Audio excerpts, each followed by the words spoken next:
Hi, I'm Jeric. Hi, I'm Lorna. We're going on a journey to discover the legacy of the American Legion And how that history of the Legion is shaping the vision for our future.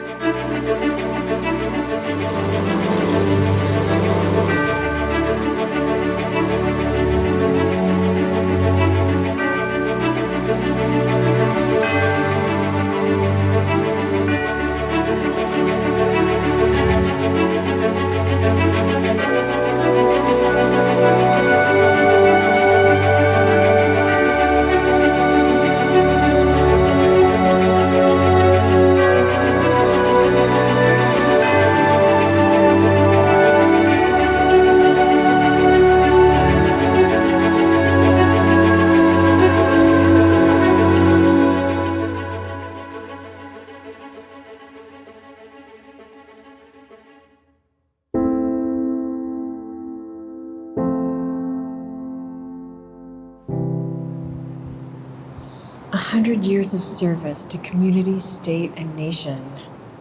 That's a lot of American Legion meetings and resolutions, special events and hearings, everything from feeding flood victims to writing the GI Bill and fighting for a stronger VA. Veterans of every era, active duty personnel, students, teachers, doctors, politicians, and each other.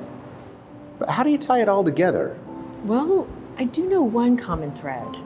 What would that be? If you stitch it all together, there's a tapestry here. The American Legion was built to make a stronger America. Healthcare for veterans, military preparedness, disaster relief, mentorship of young people, and a better understanding of who we are as a free nation.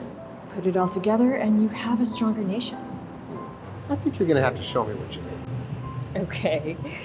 Did you like history when you were in school? Actually, I preferred making history. That's why I joined the Army.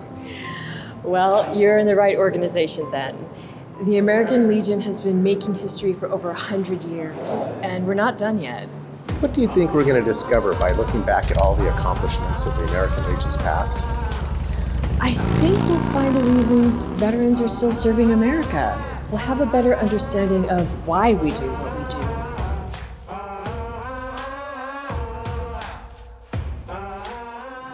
Did you know the GI Bill was written by veterans for veterans?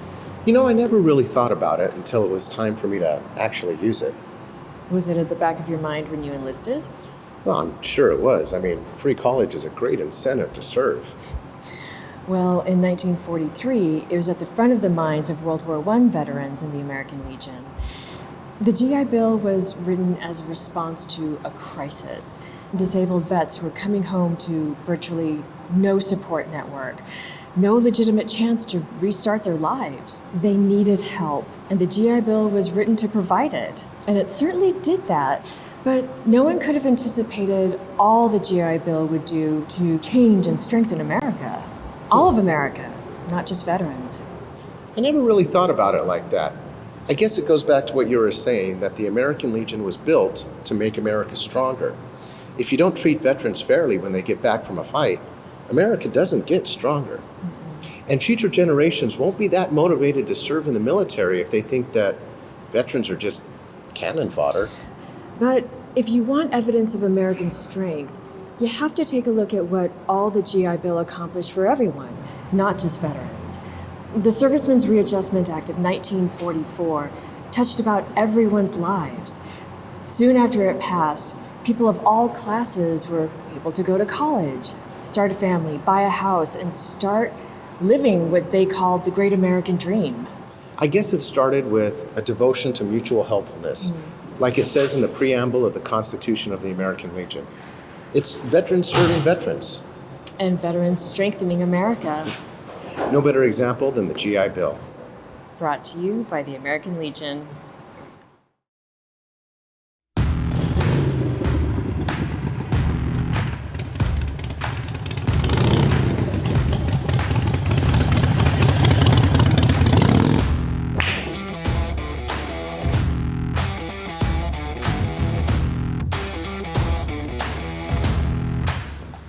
You know, our post 43 here in Hollywood, California, much like more than 5,000 other posts across this country in communities large and small, was chartered in 1919 by newly discharged World War I veterans, and it's been running strong ever since. Also, like every new American Legion post that started in the first year, we soon established our own identity based on the local community. That identity, of course, being Hollywood, is show business. Ours soon became the American Legion Post to the Stars.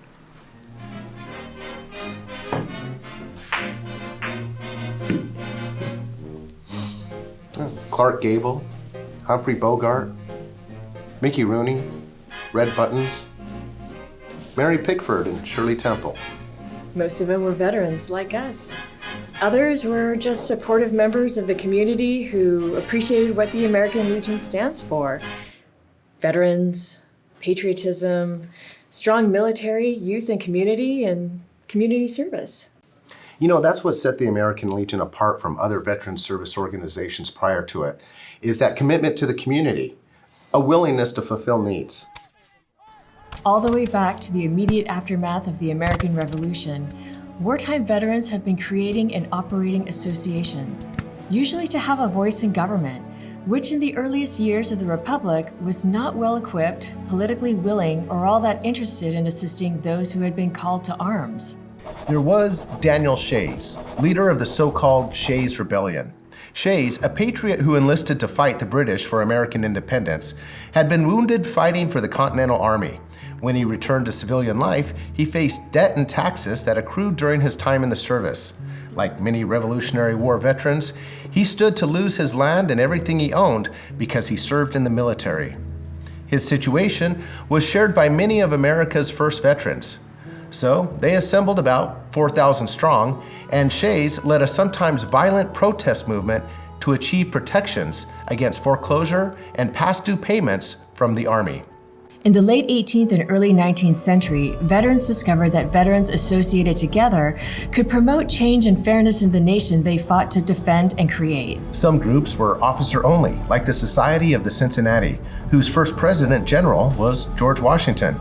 And they typically looked out for former officers. Ordinary veterans of enlisted soldiers, sailors, and Marines were typically on their own, considered a separate class of veteran. One Revolutionary War veteran, a man named Jeremiah Ryan, was eventually deemed by the government to be unemployable due to what was described as debility of nerves.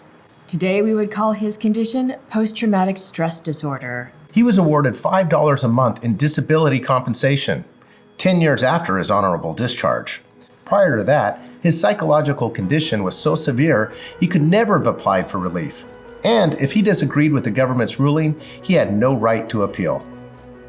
Other veterans associations sprang up in the 19th and early 20th century, typically to lobby fair economic and medical relief for those who had been called to war. Often, they were local and state groups. The Grand Army of the Republic, a nationwide association of Civil War Union veterans, assumed broader community responsibilities, but naturally did not admit into its membership their former adversaries, who formed their own organization, United Confederate Veterans. The American Legion borrowed some ideas from the Grand Army of the Republic, local post and state departments, membership eligibility regardless of race or gender, annual encampments that were like national conventions, and the promotion of patriotism in schools and communities. The Grand Army of the Republic and the United Confederate Veterans also brought to their communities and the nation an annual day of remembrance for those who died under arms. They called it Decoration Day, which later became Memorial Day, which the American Legion recognizes in ceremonies worldwide today. The Legion also learned from the Grand Army of the Republic that partisan politics and veterans advocacy do not work well together in Washington. And when the last GAR member died in 1956, so did the GAR. These would all be lessons for the American Legion, which was officially established March 15th through 17th in 1919 in Paris, France, by battle-weary troops still in Europe waiting to come home after the end of World War I. It's not that well known that there was an American Legion even before the Paris Caucus of 1919. American Legion Incorporated. That earlier American Legion, which existed between 1915 and January 1917, was part of the preparedness movement that opposed U.S. neutrality and isolationism during the early years of the Great War in Europe, and began training for the possibility of American involvement. American Legion Incorporated quickly grew to more than 24,000 members nationwide. American Legion Incorporated turns its membership roster over to the federal government in January of 1917. A little over 3 months later, the United States finally entered the Great War with a stated mission to make the world safe for democracy. Members of American Legion Incorporated and Plattsburgh Camp alumni were quickly recruited as officers and specialists in the American Expeditionary Forces. Among those officers and specialists with American Legion Incorporated and Plattsburgh lineage were Lieutenant Colonel Theodore Roosevelt Jr., son of the nation's 26th president; Colonel William Donovan, future father of U.S. intelligence; Hamilton Fish III, who commanded the famed 369th Infantry Regiment of all African American troops; Lieutenant Colonel Thomas W. Miller, a former congressman from Delaware; Lieutenant Colonel Eric Fisher Wood, an engineer and author who was wounded and gassed while serving as a major with the 88th Infantry Division; Colonel G. Edward Buxton, the commanding officer of the famed Medal of Honor recipient, Sergeant Alvin York.